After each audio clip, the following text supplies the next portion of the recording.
Welcome to Special Report with me, Lisa Joseph. Over the past several months, and I believe that would have been from since April, we have been dedicating special reports to the Citizenship by Investment Program, the CIP, here in St. Lucia and over in St. Kitts and Nevis. And that, of course, is because we are confronted with the MSR Media RICO lawsuit brought on by Philippe Martinez against the CIP programs in St. Lucia and over in St. Kitts Nevis. So much has happened over the past several months, and over the last weekend, contracts signed between the government of St. Lucia and Caribbean Galaxy made their way circulating on social media.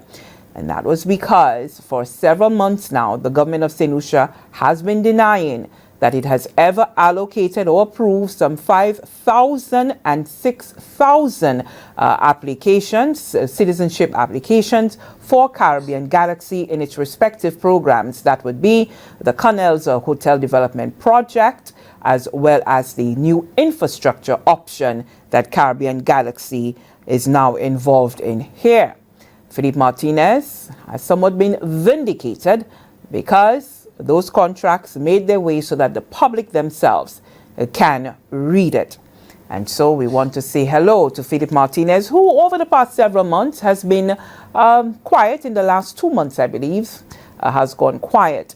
Philippe Martinez, hello. Thank you so much for joining us and talking with us.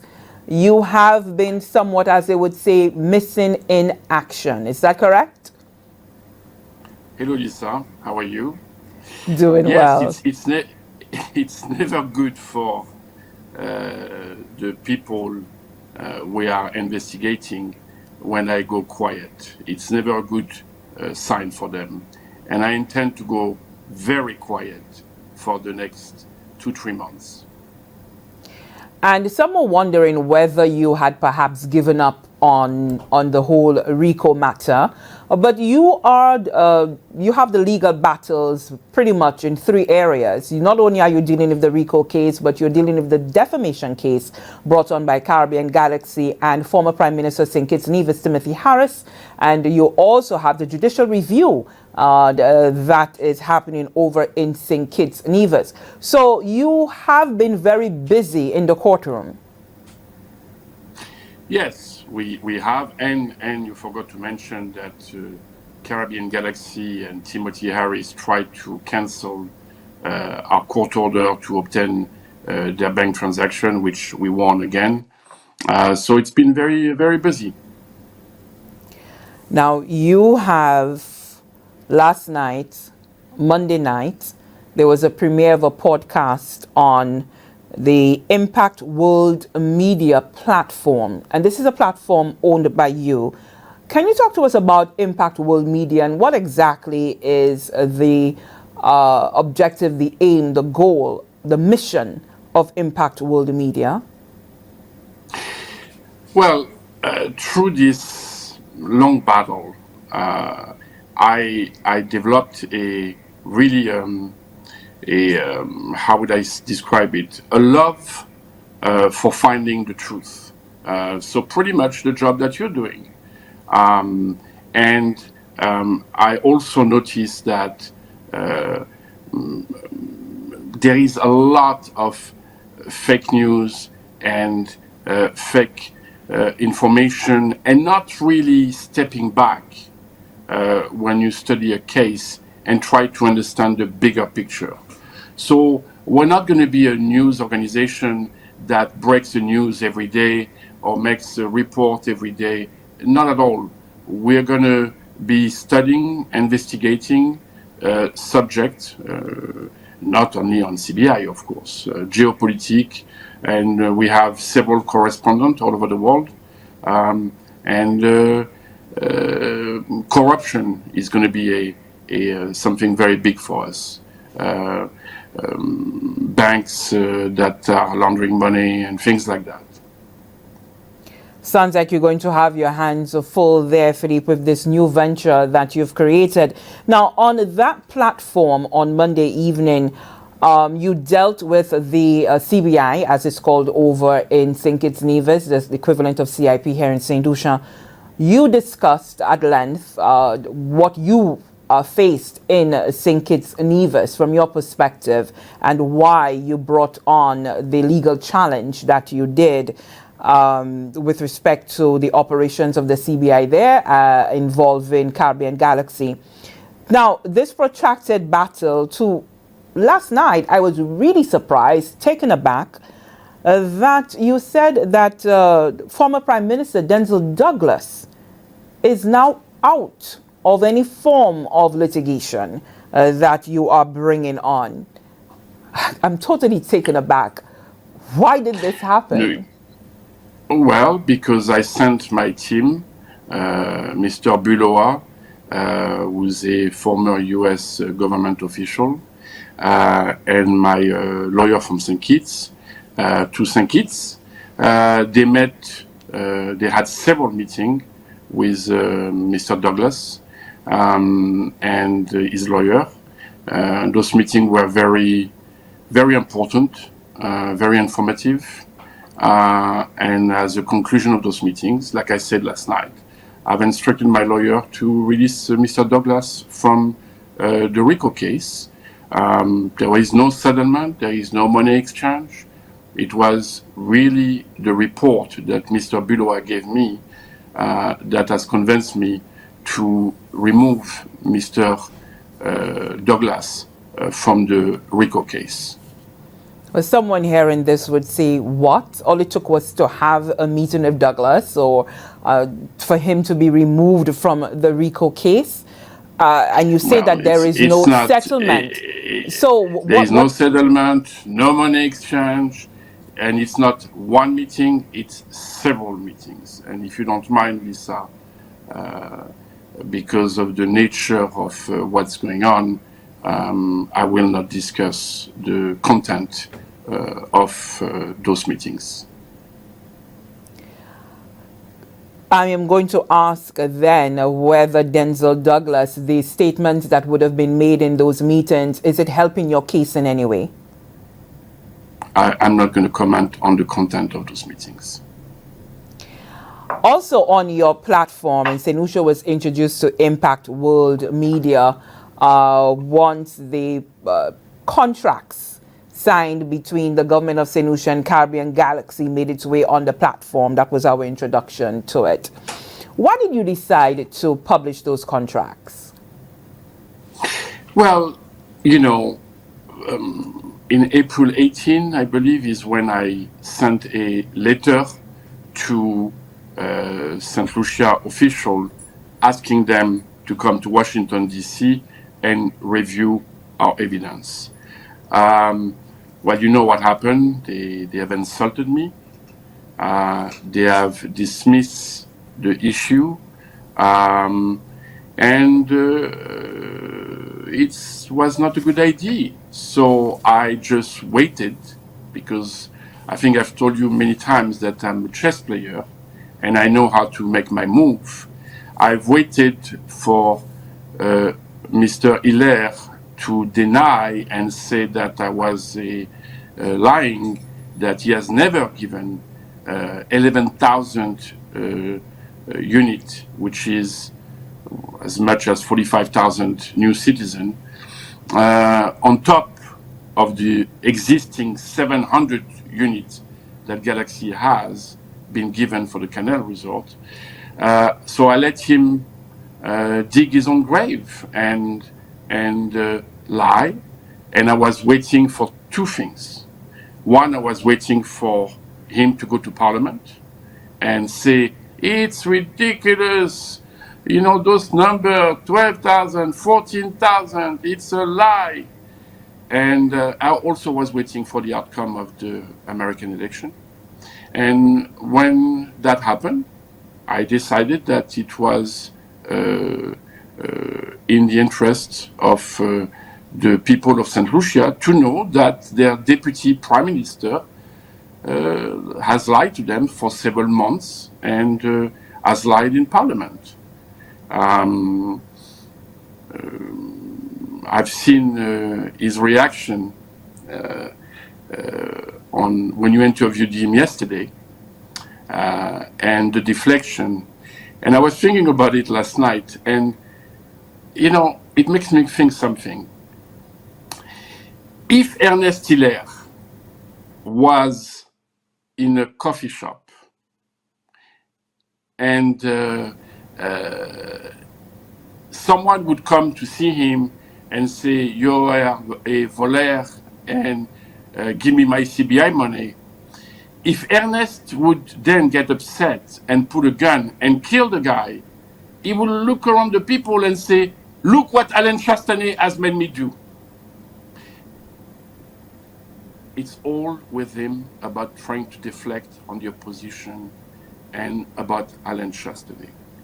So I'm going to talk about Alain Chastanet very quickly, right? Because he is not the subject matter here.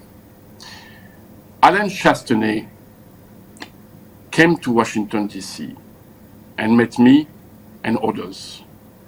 Alain Chastanet knows everything and the gravity of the situation your country is for several months. Say that he is devastated by the situation that his country is, I think it's an understatement. The one thing that I can say is that he's a decent man. Because if I was a politician and I knew what he knows, my God, what would I do to Ernest Hiller? So Ernest Hiller lied to the parliament, to the country, and that's okay, nothing will happen. Philippe Gépierre will keep him as a deputy prime minister. They will continue to do what they're doing, and that's it. So the social media calling him for his resignation, they don't care. I've established very clearly what's going on. The people of the country know the truth. They can read the contract. Doesn't really matter. You used the word there, the phrase gravity of the situation. Explain that to us, Philippe, because some people, although we've been speaking about this for months now, I don't think I've ever really heard you encapsulate it in that phrase. And some people may say, well, yes, the citizenship, they're selling it, they give, the people come, they invest money, so you give them the passports so that they can sell, so they can make their money back. And to some people, that seems, like a fair business venture. So when you say the gravity of the situation confronting the country, what is this gravity? What is the seriousness that you speak of? Well, the gravity is on several levels. The number one level, but first of all, let me say that I support citizenship by investment. I think it's a good way for country to bring funds to develop infrastructure and create jobs. Okay, so this is a good thing. What I have exposed is the fraud, the money laundering going through American bank, and the corruption in the CBI program. And then we'll talk about the documentary, because we tried to step back and understand what is the bigger picture behind China involvement in the CBI program. Okay, so I don't want to repeat myself, but basically every single passport that your country has sold since Ernest Hiller is in charge were sold under the legal price drastically. We have the evidence. The evidence are not meant to be shared on public media. And Lisa, let me tell you something. If these people knew what we have in terms of documents, bank accounts, offshore corporation, recordings, they would be packing. They would simply be packing. So the underselling is basically selling your passport at basically half the price, right? So that's fraud. That's the Chinese fraud that has been created by Chinese companies in the Caribbean, such as Caribbean Galaxy and others, right? But not just Chinese company, also companies in the Middle East, okay? So that's a number one fraud. That means that your leaders have allowed to take your patrimony that you guys own and to be sold at half the legal price. The problem, and that's what I've explained to my podcast and what I've explained before that to you, is that they forgot that the fund come through US bank and that the fraud has contaminated US banks.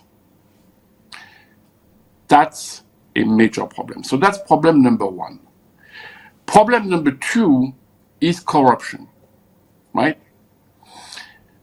Why Ernest Hiller said yesterday that the reason he didn't want to divulge the contract was to not put investors in a bad position. Well, number one, those contracts are with the country of St. Lucia. And it concerns the patrimony, the assets of St. Lucia. Number two, which investor is he talking about? Galaxy? He gave them 11,000 file at a value of 1.6 billion US dollars that they've already sold. So where is the investor? No, the investor is when Alan Chastanet signed a contract where a project was going to cost $350 million, and they had the equivalent of 700 units at $200 million, so investor had to put half the money. There is no investor here. There is a gift that has been given by Ernest Hiller to the Chinese so that they can collect an astronomical amount of money and pay whoever they have to pay, right? So there is no investor. You made a donation to the Chinese, the same way you made a donation to BMAX. So there is no investor here. There is a criminal enterprise.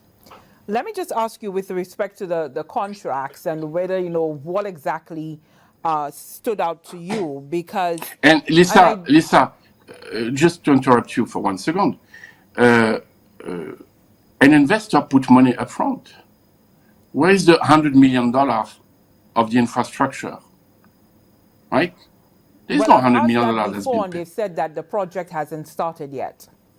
Yeah, but where's the money? Listen, there is no investor, okay?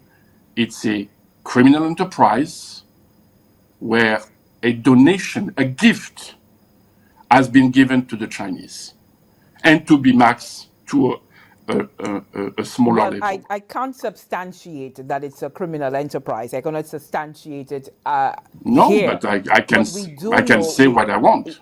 Well, you as with a cautionary note from me, because of course. we can't substantiate that it is a criminal enterprise. We do know that it is a duly registered company operating within the Caribbean as well as in North America. But I was going to ask you about element of the contract that perhaps would have stuck out for you, what stuck out for me, and I did quiz the minister with regard to that, of making Galaxy a marketer for the hotel development. And I'm asking that based on what you said just a moment ago in terms of the citizenship shares that have been given and the yield from those shares. if everything goes to plan and all the shares are sold. But we know that all the shares sold because we were told that it was fully subscribed and closed more than maybe Yeah. 6 months ago, 7 or 8 months ago. So we know that there's money there. That money did come But in. Lisa, let's be very clear. Do these contracts reflect exactly what I've been saying for months? Well, yes, the contracts reflect the numbers that the numbers are in terms of the applications that you were speaking about, the 5,000, the And the 6,000, 6,000, and the 11,000. 6,000. So So did it? the people of the country need to understand that over the next few months, 45 to 50,000 new people are going to be citizens of St. Lucia. That's what those contract means. So far we've heard from the minister that somewhere in the region of 1,970, I believe, have been approved for Caribbean Galaxy, the real estate option. What we also not clear on, because these are he said applications. Now, one of the things that I've noticed as well, and I'm just going to put that out here in our conversation, that we somehow within our CIU unit stopped reporting the applications in terms of number of physical passports. Because I noticed that in the earlier years, perhaps we would say, okay, 300 applications approved, and then we would attach that the 300 applications really resulted in 450 passports. I'm just giving that because we know that the Lisa, applications would be. So somehow Lisa, we stopped giving the physical yeah, numbers for the passport. Lisa, let's not complicate the issue with contracts. Most people don't understand it, right? We have to be, in a problem of that magnitude, you have to let the experts handle those details. What do the people of St. Lucia know for a fact today because of the disclosure of those contracts? 11,000 files, which is as much as 45,000 people, are now going to become citizens of your country. That has been given and signed by uh, Ernest Hiller, Theophilus Lorne, and Julian Charles. That's it. Your country needs to understand that that's a fact. I was telling the truth, they were lying. Now, there is the issue of the underselling. So let me explain to you something. What holds a country together? It's not the politician. It's the society, the civil society, the lawyers, the accountant, the ones that are responsible to make sure the civil servant that work at the CIP, the ones that are responsible to make sure that everything is done by the law. Now, I have named some lawyers in my previous interview with you, Mr. McNamara, Diana Thomas, Geoffrey Duboulay, Brenda Flesac, Thaddeus Antoine, right? And an accounting firm that we're now looking into very strongly. Those people that are involved in processing those applications, their responsibility is to make sure that everything is done by the book, that the citizenship are not sold fraudulently under the legal price. So here's what I'm going to tell you tonight. They failed. They miserably failed. They all knew that Ernest Hiller gave 45,000 citizenship to the Chinese. And they said nothing. Now, I've got news for those lawyers. I have everything. Now you have to pray that I don't have evidence that you knew that those passports were not sold under the legal price. That's all you have to do now. You have to pray. Because as I said, Lisa, thank God, in your country, in all those legal firms, at the CIP, there are some very decent people. And those people know what's happening. And those people are scared. Those people are revolted by what's happening. So I want to tell Brenda, Diana, Geoffrey, Thaddeus, McNamara, you don't have to worry about me anymore. I am not going to take you to the RICO case. No. I know for a fact, and I have evidence, that you knew about the fraud of the underselling of the passport. So like I said in my interview last night, I am not going to have an interview where those people insult me and they say that it's not true. No. I gave everything to the US Department of Justice. And now, Diana, Brenda, Thaddeus, Antoine, Lorne, McNamara, Geoffrey, you have to go to church. You have to pray and pray. How many people will Ernest Hiller take down with him? You have to pray that what I've been saying for months is not true. You have to pray that when I offered you all the opportunity to come to Washington and review the documents that I have, review your involvement in this international scam, you have to pray that I don't have the evidence of what I've been saying for years. You saw that I just released the contract showing that your deputy prime minister knew. He knew. Lorne knew. Julian Charles knew. The prime minister knew. The attorney general knew. It's the collapse of a system. Now, let's talk about the bank. I've been saying from the get-go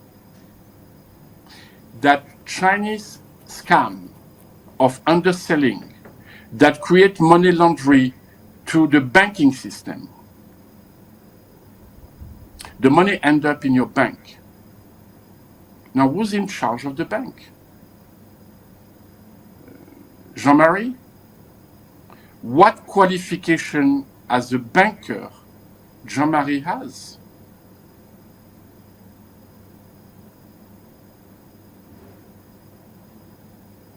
I believe he owns a gas station.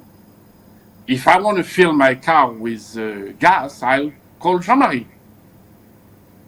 But to understand the complexity of money laundering scheme, you have to have years and years of experience in the banking world. So why was Jean-Marie, who owns a gas station, put at the head of the bank? Why was McLeod, who has no experience in money laundering, in due diligence, put as the head of the CBI? Why? And I'm going to tell something to the Prime Minister. I have never attacked his daughter. I've never mentioned her. But why would you put your daughter, who has no experience in due diligence, in the risk profile, in such a sensitive activity? And I'm not saying that she's the one that stamped on the passport at all. But why? So that's what's happening here, is the collapse of the civil society. I gave them the opportunity to fix it. So am I hearing you saying, Philippe, that you are withdrawing the RICO case? And now you've elevated it to the Department of Justice? Not at all. Not at all. The RICO case will continue with some individual and with some company, but the others, the one that have given the opportunity to come and stop the fraud, right? I have released a few months ago, the number of files that Geoffrey Duboulay, Diana Thomas, and Brenda Flesac have processed in the last month and a half during the summer. 500. So not only they have rejected to come to DC because they know what they have done, but on top of that, they went full speed ahead to continue what they were doing.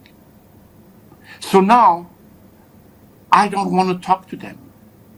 I don't want to meet them. I have no interest whatsoever. I am not looking for any compensation from these individuals.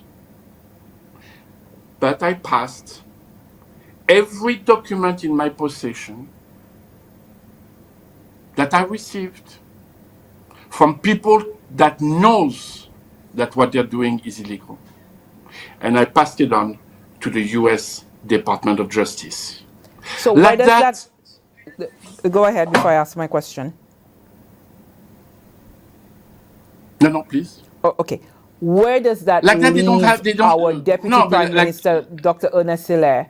Because you had indicated months ago that you were in an amendment to the RICO case, you'd put him as a defendant. Where does that leave Dr. Ernest Hilaire? No, him too. I want him to be handled by the... I have given... Let me be very precise. Ask me the question again and cut that, okay? Okay. Junior? Junior, you want to do a close-up of me so we can cut? Okay, tell me when to go. So where does that leave Dr. Ernest Hilaire, St. Lucia's Deputy Prime Minister, in the scheme of things? It leaves that I have given all the evidence, all the contracts, every record, bank transaction, everything to the US Department of Justice. So now it's going to be between him and them. So you're no longer interested in having him named as a defendant in the RICO case. Is that what you're saying? To be clear? No. To be clear, no. I now will work with my team to continue to get more information. My team has been traveling all over the world for this investigation. Egypt, Jordan, as you know, my team is expert in intelligence services. And we have accumulated a lot of documents. Hey, you know what? I don't want to engage in a discussion with Ernest Hilaire. I don't want to meet him. Him and his little buddy, Thaddeus Antoine, they know what I've done. What they don't know is what I have. So now It's the US Department of Justice. Forget Martinez. Forget Martinez. McLeod knows. McLeod knows. What does McLeod know? Well, he went to Washington, so he knows. He told them. But there had been reports a few months ago that McLeod Emanuel, the CEO for the CIP unit, did meet with some U.S. authorities there. Are you saying that he met with officials or from the Department of Justice while he was up there in Washington? I'm like you. I read the report that came out of St. Lucia where, that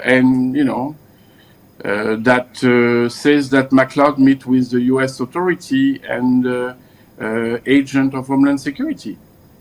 That's it. I'm like you. I'm not very well informed on that subject matter. So now, because you throw a curveball there, I can tell you, because some people were, waiting to hear the amendment for the RICO case. Now you're saying that you've elevated this. You're not interested in having certain individuals, and you've named the Deputy Prime Minister. Is McLeod Emanuel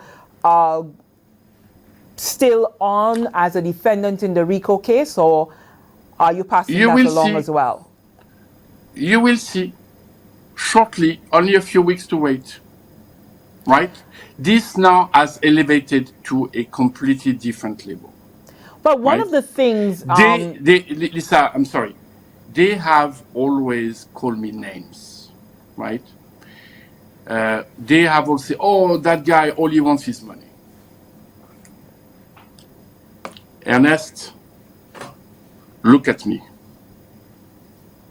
I'm the guy that has dedicated the last 8 months to collect information, documents, wire, to prove your involvement in this money laundering scheme that you have involved your country. I don't want anything from you. But look at me clearly. I am the worst nightmare that happened to your life. What I want now is you to pay for what you've done to your country. And now, I don't have to talk to you. I don't want to see you. I don't want to see Brenda. I don't want to see Diana, Thaddeus. I don't want to talk to them. I passed on the information to the U.S. Justice Department, and now they have to pray. Let's see how many people Ernest Hiller will take down with him.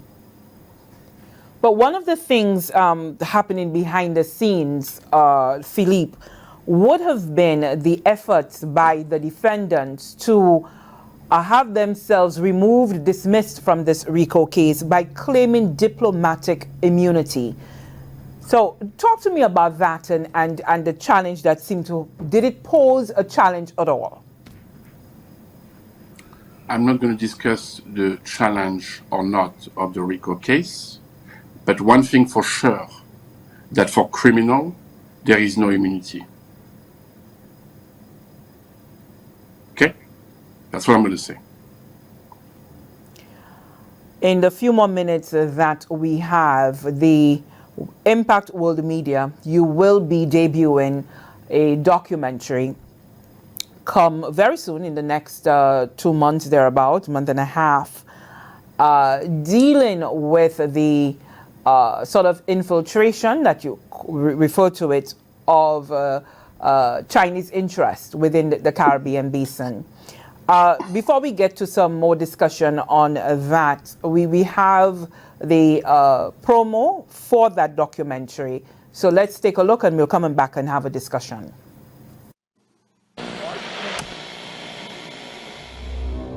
Today, the Justice Department led an international law enforcement operation stretching from Southeast Asia to Europe to the Caribbean, which disrupted 9/11-S5. 9/11-S5 was a botnet that facilitated cyber attacks, large-scale fraud, child exploitation, harassment, bomb threats, and export violations. As part of this operation, Yun-Hee Wang, a Chinese national, was arrested on charges for creating and operating the botnet and for deploying malware.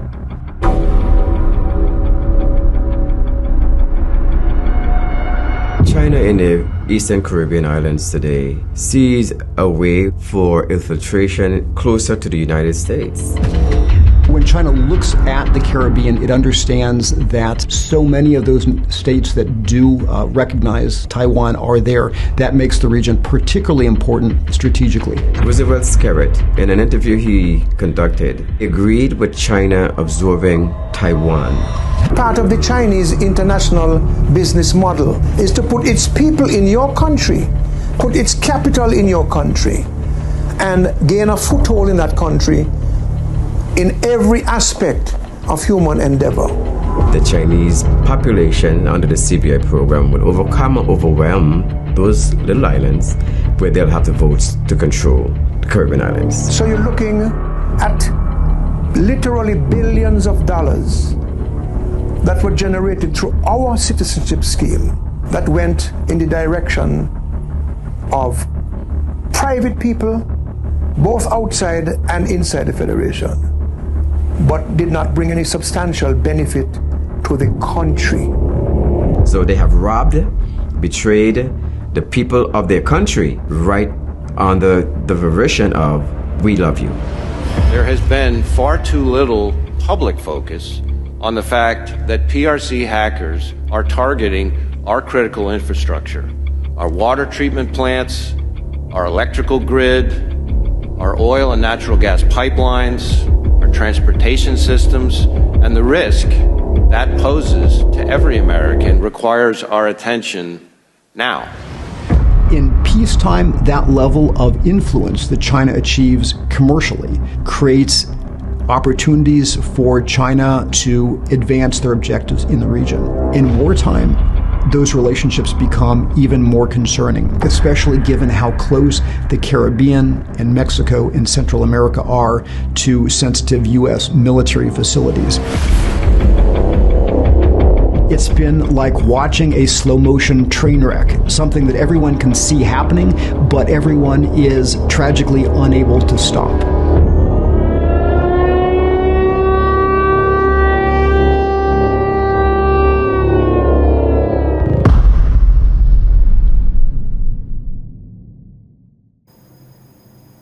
Coming there in January. So Impact World Media with its full first documentary that will be coming up, Philippe.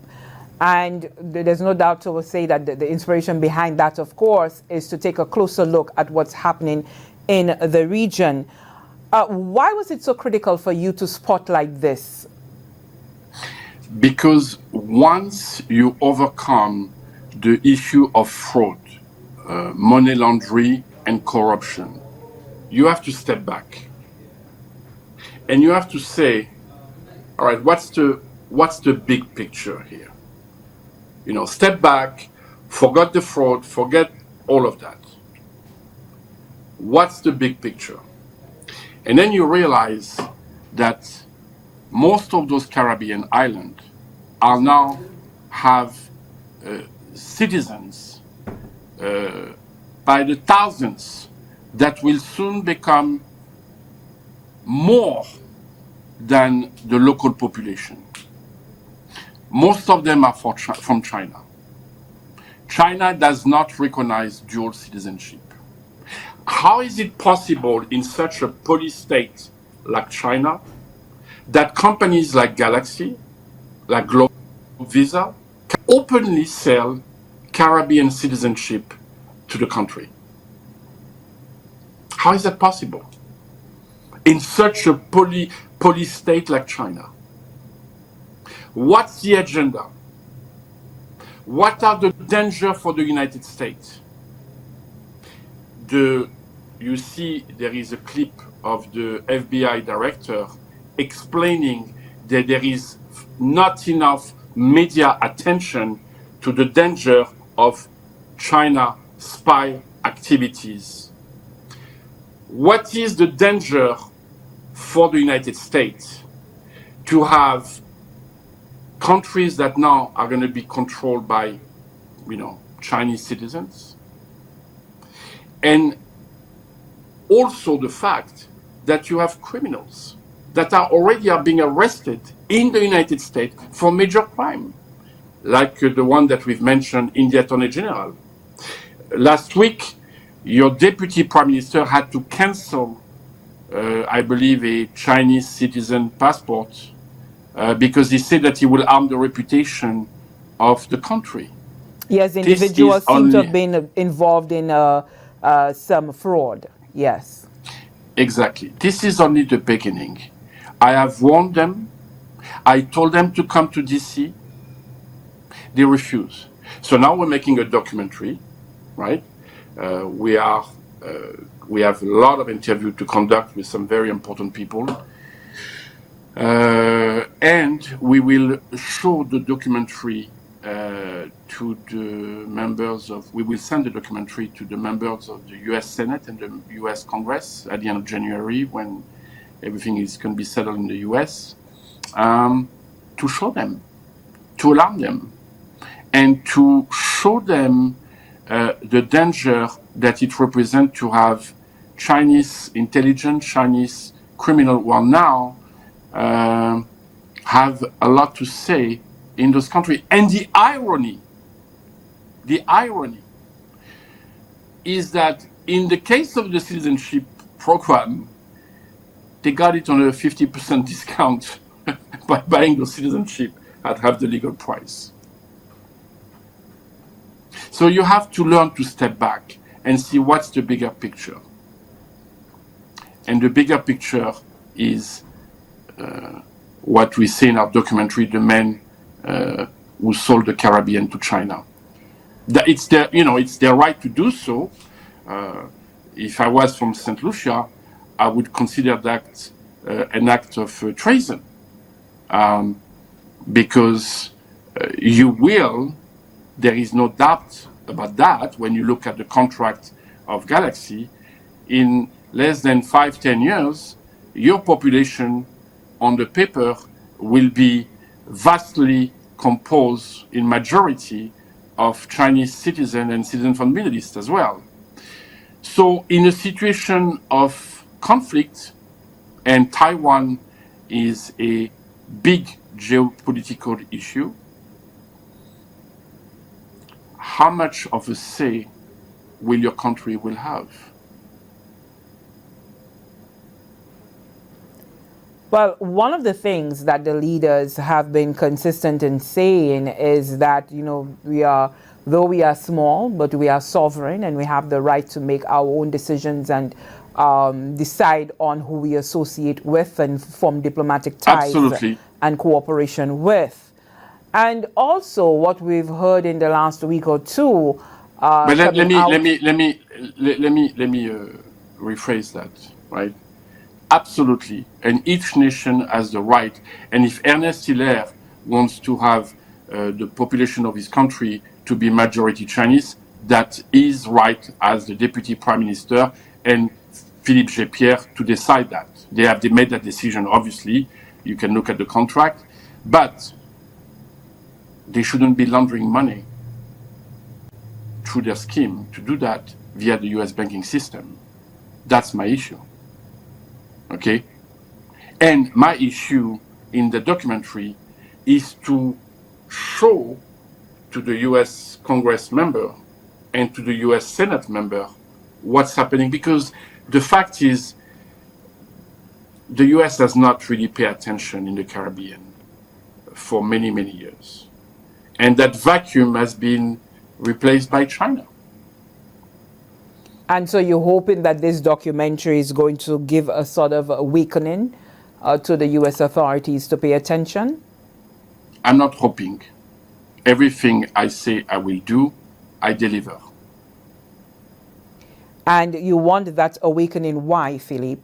Because as far as the leaders are concerned within the East Caribbean, the CIB countries, that your actions only seek to destroy the CBI, and by destroying the CBI, what you are in fact going to accomplish is really destroying the people of those islands. And before you respond to that, I want to play this clip for you coming out of Dominica. Prime Minister Roosevelt Skerrit at the opening of the sword-turning ceremony for the international airport being built there on CBI funding. This is what he had to say.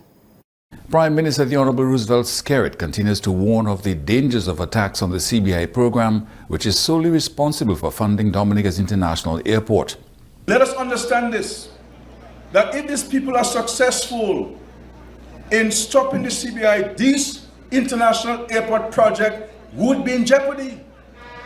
Because there is no bank in the world, there is no bank in the world that will provide you with financing to build an international airport. That's St. Vincent. St. Vincent did not get even not $1 from the CDB. Not $1 from the CDB or the World Bank to build this airport. And so understand what is at stake here in Dominica. Prime Minister Skerrit says if the CBI is negatively impacted by the actions of the opposition elements in Dominica and the region, the repercussions will be far-reaching. It's happening in other Caribbean countries. Understand this. It is not only Roosevelt Skerrit who will be affected. I've tried never to make this thing about me. I am here to serve the people. I came to serve Dominicans. That's my preoccupation. And so let us understand this, that if these people are successful in stopping the CBI, this international airport project would be in jeopardy. Because there is no bank in the world. There is no bank in the world that will provide you with financing to build an international airport. Roosevelt Skerrit there speaking about the importance of the CBI to the countries and specifically there to Dominica. And you said it earlier. You said that, yes, the CBI, it's important. It's good for job creation and development of the country. So when you made that statement, Philippe, about, giving the U.S. government an awakening, if you will, about what's happening here within the region, what do you think the outcome would be? Well, first of all, I agree with what Skerrit Roosevelt is saying, that CBI program can allow projects of infrastructure to be created. So that's the good thing. My issue has never been to destroy the CBI. I want to be a good CBI stakeholder. No, my issue is to tell them, yes, you can do CBI, but you have to stop the fraud of selling your passport at half the legal price, number one. You have to stop allowing that fraud to infect US Bank. Number three, you have to stop using the CBI to feed your offshore personal bank account and your company that you control offshore, okay? And if you do that, well, the CBI will be really beneficiary to the people. What does the CBI brings you, Lisa, in St. Lucia? Does it bring money in your pocket? Well, I can't say into my personal pocket, but Exactly. I would imagine that the government says it's collecting its administrative fees. Yes, and it has some benefit.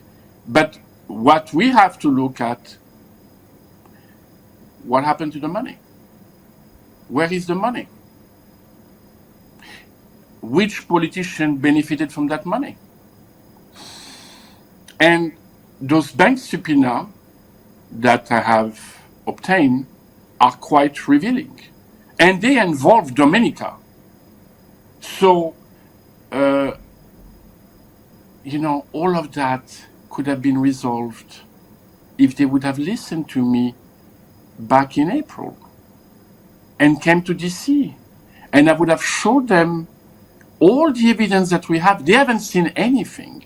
They have no idea what we have. So, people are easily manipulated. Now they don't have to hear about me. I'm not going to sue Roosevelt Skerrit. right? I'm not going to sue Ernest and Thaddeus and, me. I have information, I have documents, I have bank accounts, I have clear understanding with my team of what happened in the CBI program, which is a massive fraud and money laundering, right? Going to US banking system. I gave it to the proper authorities that have the power to analyze those data. That's it. That's it. And so you are, by passing on that information, you say to the Department of Justice in the United States, Philippe, is it your desire that the end result would be for the Department of Justice to move and to file criminal charges? I'm not going to comment on that. But right. but my hope is that the men and women that have participated in this fraud and money laundering end up in jail. Absolutely, no question about that. Absolutely, because I know the documents that I have. Lisa, I tell you, if they knew what we have, they'll be packing. You saw what happened with Lescan, right? We filed in the court his Bank of America bank statement. That's it. You're never going to see Lescan again. He's gone. We can't find him anywhere in the world. So, good luck, people. Good luck. And I want to say that to you as well, Philippe. It has been a long battle for you. So you've indicated. I wasn't going to say good luck, people, to you in general. I was saying. Well, I was going to say good luck to you as well. Yeah. On this continued fight. Good luck to the people that have participated in this scheme. I wish them all the luck in the world, and I wish them to pray that I don't have evidence of their involvement in that money laundering and scheme going through US banks. All right. I want to thank you very much, Philippe. It was wonderful hearing from you. You gave us some stuff to chew on. And we will be monitoring, as you indicated, just to do a quick recap for our audience, that you have removed certain people from the RICO case. I have removed Denzel Douglas. So you've removed Denzel Douglas. That is the only person that you have removed from the RICO case. As of today. At this time. He's the only one. However, you have submitted the documents and your evidence file to the Department of Justice so that you can have another authority look into the claims that you have been making for the last several months since April. But let me be very clear, Lisa. Be clear. In our previous interview, I have always told you that I've provided way before the RICO case some of the elements that I had to the U.S. Department of Justice. Mm-hmm. Okay? Correct. I don't know what Mr. McLeod, I don't know the content of his conversation with them, right? But as far as I'm concerned, I have now provided everything. So the complete evidence file, as I indicated, complete Correct. Evidence file there. Correct. And so we await to see what's happening there. And Impact World Media. Because you had gone silent and then we saw you on that platform, we take it that that platform is going to be utilized by you more often? Yes, but not necessarily about the CBI, of course. There are other subject matter that interest me, like money laundering in offshore banking. like war conflict, the war in Ukraine. We have some really, really amazing correspondents all over the world that, you know, I just want to give that platform a way to understand and give a voice to very strong experts.